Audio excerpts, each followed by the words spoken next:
Hello, everybody. Hope everybody's doing great today. And today we're going to be talking about Netflix's new movie, The Munsters. It's a Rob Zombie film. It stars Jeff Daniel Phillips and Sherry Moon Zombie.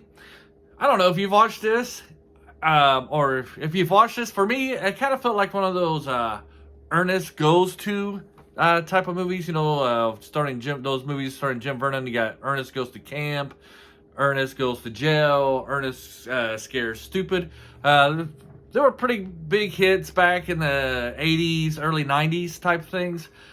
For some reason, this movie gave me that kind of feel, especially at the beginning, when it was like the mad professor and he's trying to build Herman. That kind of photography or filming, that style gave me the feel of those Ernest movies for some reason. I don't know, maybe it's nostalgic or something, but that's just kind of how I felt watching this movie. I feel like I was reliving one of those Ernest movies with Jim Vernon. I think I pronounced his last name right.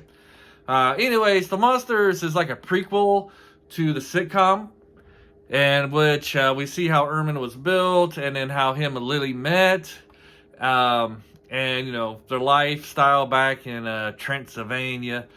And it's a kind of those corny, kooky kind of movies, kind of cartoonish in a way. As you can try to see in the video, Herman is really green.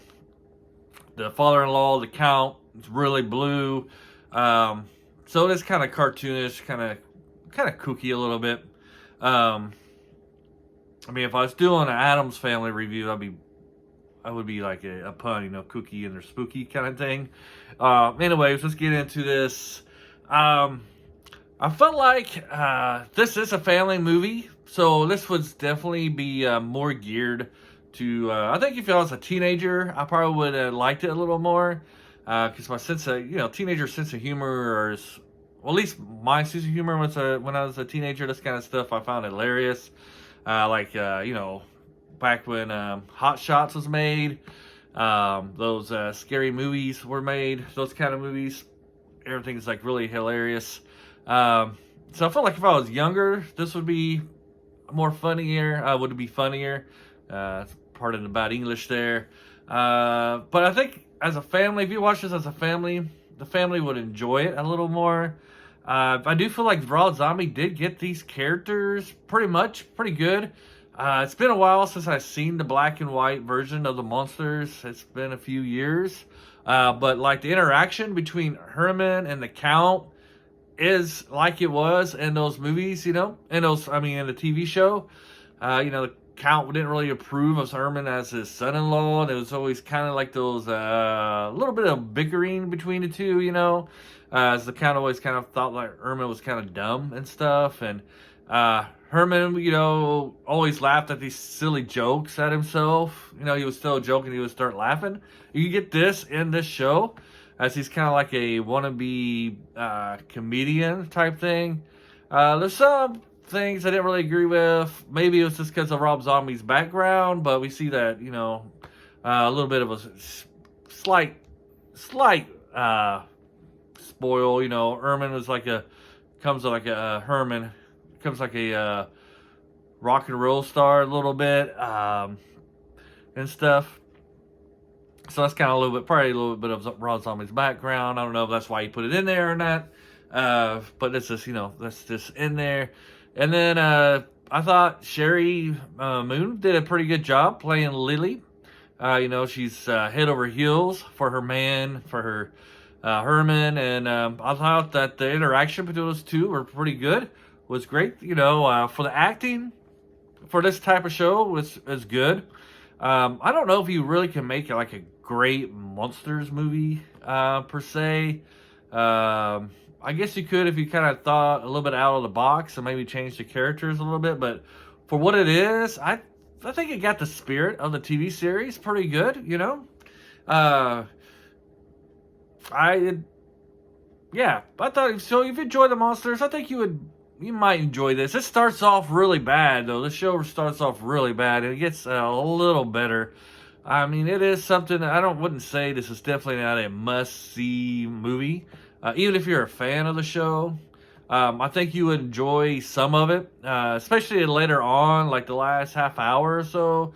Once the three get together and their interaction some more, think you would enjoy like oh yeah, you know, the Count and Herman didn't really ever get together, and how they kind of well, especially the Count, how he kind of gets on Herman a lot and stuff. You think you enjoy some of that nostalgic things, and you know, you would feel like they did get some of this good. So if you are a fan of the Munsters, I think you enjoy it. I don't know if you would love it, but I think you would enjoy it. It's a pretty good adaptation. If they made a sequel, I probably would watch it. I didn't hate this. I didn't love it. It was just, you know, it was just there. I didn't really laugh at much, you know, of the jokes. I don't know. Maybe it's because I'm getting older. I don't really find things as funny as I used to. If you saw my preview of Me Time, I didn't really thought that was very funny. I don't know. Maybe I'm a downer these days. Who knows? But yeah, it's good. So if you're new to this channel, we have our, we judge these things by 3 steps. One is we don't recommend at all, which means we think like the vast majority of people hate it. Recommend with caution, which thinks it's in the middle. It's okay. It's bad. It's, you know, 50-50, you know. And then recommend, highly recommend. We feel like everybody will like it, like 80-90% of the people will like this. I'm going to go with this one. Man, it's pretty bad at the beginning. If you get past that first half of it, I'm going to go recommend with caution. If you've never seen the Munsters before, I would stay away from it. You probably wouldn't like this at all. Yeah, it's pretty bad at the beginning. You got to get through that first part, and then it gets decent. So I'm going to recommend this with caution. High caution for sure. If you like the Munsters, I think you definitely would probably like the last half of it. It is pretty cool when you get to like the later half of it, when you meet like the citizens and stuff. I think it misses some stuff. Like the Munsters was always like a play on societal things, using these characters back in the 50s, you know. And this one, it doesn't really make too much of those kind of things about society and stuff. You got a little bit of the dating world, you know. But you know, it's pretty. It doesn't get too deep into things. It's very you know, skin deep kind of stuff.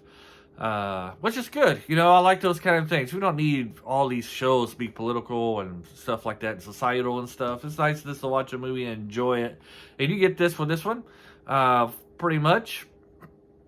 I mean, there's probably some commentary there at the end when they move to Hollywood and they see all these people, like normal people for a change, because they live in Transylvania.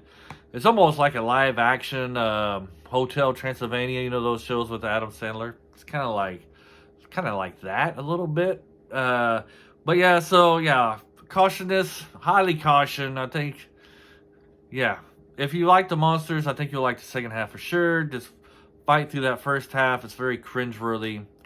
I guess maybe because you don't really recognize the characters very much, but once it goes along, you start to recognize the characters that are from the TV show a little bit more.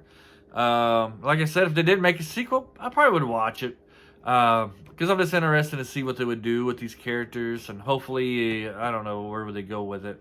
Maybe get to see a little bit more of the family in the next one. Because I can't remember, the normal girl, I can't remember her name. Yeah, she's not in this. It's kind of interesting, because I think she is like a cousin or something, isn't she, if I remember right? Kind of interesting to see how that goes. That would fit in this. You got the Wolf Boy, and we don't get a Wolf Boy in this one. We get the Wolf Man type of thing. Anyways, I hope you enjoyed this. Thank you for listening to me rambling on for 9 minutes. See you next time. Bye.